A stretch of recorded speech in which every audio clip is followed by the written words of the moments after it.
Hansen has been fishing the fjords of southern Greenland for 23 years. But today his crew aren't looking for fish, they're catching icebergs.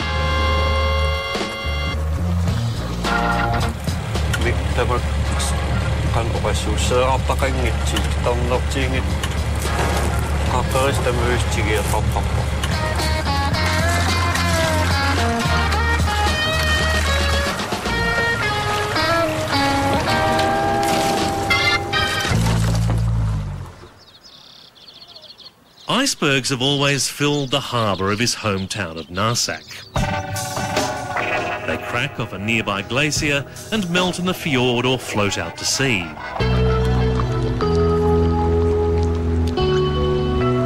Until recently, fishermen saw them as a nuisance. All of a sudden, they're worth money.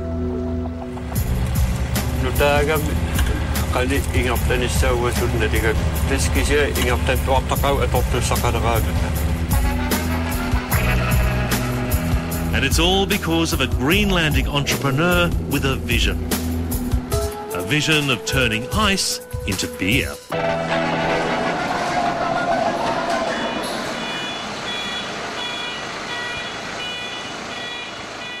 Salik has built Greenland's first microbrewery, using melted glacier ice as the core ingredient. Melted ice has no minerals whatsoever, and it's absolutely pure.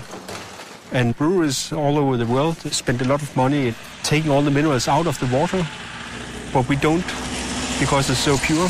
So that's every brewmaster's dream, to have such a pure water. It's not the first time icebergs have been put to commercial use. For decades, Japanese have collected them to make ice cubes for trendy whiskey bars. But it is the first time anyone's used them to make something in Greenland. The ice is very old. It's between 2,000 and 180,000 years old. And it's still fresh? It's absolutely fresh. It's very delicious. It's the best in the whole world.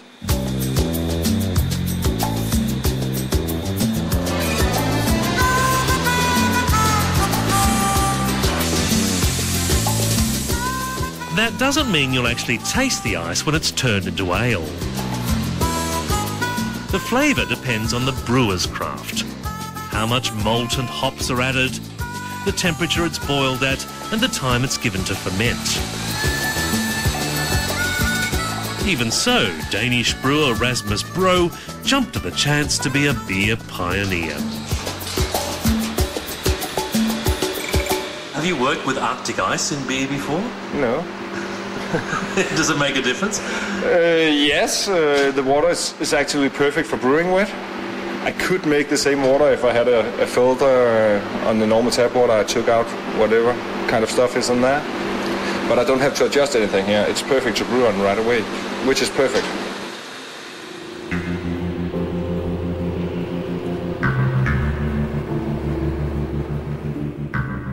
The sleepy port of Narsak may seem an unlikely place for an international export venture. Barely 2,000 people live here, and it's an hour's boat ride to the nearest airport.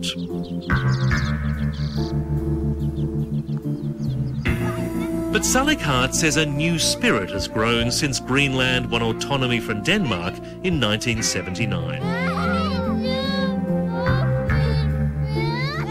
We have our independence, or so-called home rule, and I think it's good for us to make our own political decisions. It makes us more self-confident, and we know that our culture will not disappear. So in that spirit, do you feel proud to have made Greenland's first beer? Oh, absolutely. There's nothing better. And we started to sell our beer in Europe. So it was just a couple of weeks ago we were introduced in Greenland. I would say the Greenland market is much more important for me personally. And deep inside my soul, it was the best feeling I have ever felt. And even with global warming, it's one resource that's in no danger of running out. The hotter the weather gets, the more ice will crack off the glaciers. So, the acid test. The end of a long, dusty day, and beer with ice. Served with the local specialty, which I'm told is called chiglayaglik. Chiglayaglik. And what's that in English? Minke whale. Minke whale. Okay. All right, thank you. It's quite nice. It's malty, but very sweet. I could get used to that. Not sure about the whale, though. Anyway, cheers. Eric Campbell there, once again displaying his selfless devotion to getting the story. Well, that's it for tonight, but don't forget to visit our website, where you can read A Traveller's Tale on David Williams. You can also check out many of our stories on broadband. Join us next Tuesday at 9:30 on ABC One.